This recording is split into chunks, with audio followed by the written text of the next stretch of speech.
Welcome CSE 230 Web Development, Spring 2022. I just wanted to update you on some Replit developments or just some changes when they updated their engine that actually runs their coding.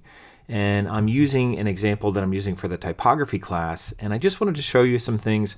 Some of these are just kind of fixes for what we're doing. Some of these are some things I wasn't even aware of that I just want to point out here.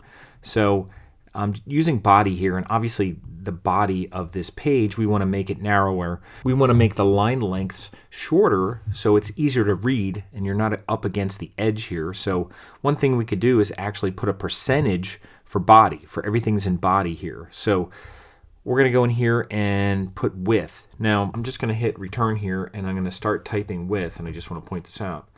Now, the autocomplete still works as long as it's just one word. It doesn't seem to work with dashes. So if it's width, I could click on it right here, and then I could hit my tab key, and it actually puts the colon and the semicolon. That's helpful if you ever mess up semicolons. And some people do, because it messes up the declaration that's after it. So that way it at least puts the colon and semicolon if you have just one word, but it doesn't seem to have the ability to finish off declarations that have a dash in them. So anyway, I'm going to put a width in here of 55%, which is what we were using anyway. So then when I go here and refresh this, it looks like that. And then when I resize the window, it stays at 55%. That's just one thing I just wanted to point out. So if it's a one-word declaration, if you hit tab, it'll put the colon and the semicolon.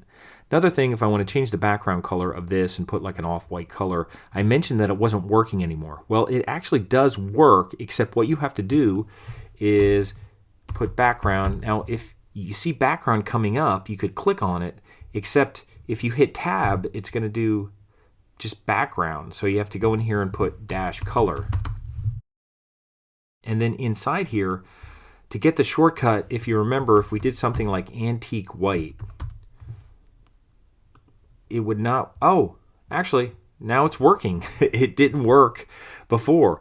Actually, what I had to do was actually highlight this, and this is another way to do it, I guess, but if you put in like a pound sign and FFF, which is white, then you get this little swatch here, and you could click on it and get this RGB picker. Or if I just backspace here and get rid of this, if I put in RGB and parentheses, and I put in something like 000, and I guess I have to put in commas when I do RGB. Now I have black. Now I can click on that and get the color picker. So those are two ways to get the color picker in there.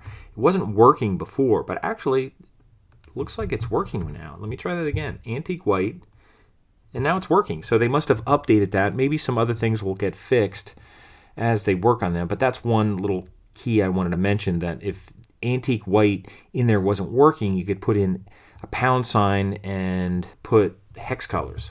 Just pound sign 000, and there it is.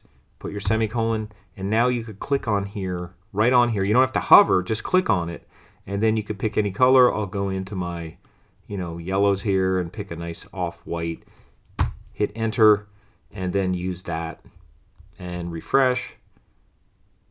So that's kind of what I wanted to show you. So they are updating some of these things at least. So at least the color thing seems to be fixed, but it's still not doing autocomplete for anything that has a dash in it. And it was still having a problem with JavaScript. It wasn't doing any autocomplete with JavaScript. So we are going to do some JavaScript. So hopefully that'll be fixed, but I just wanted to point that out. So anyway, just a couple things to point out for that.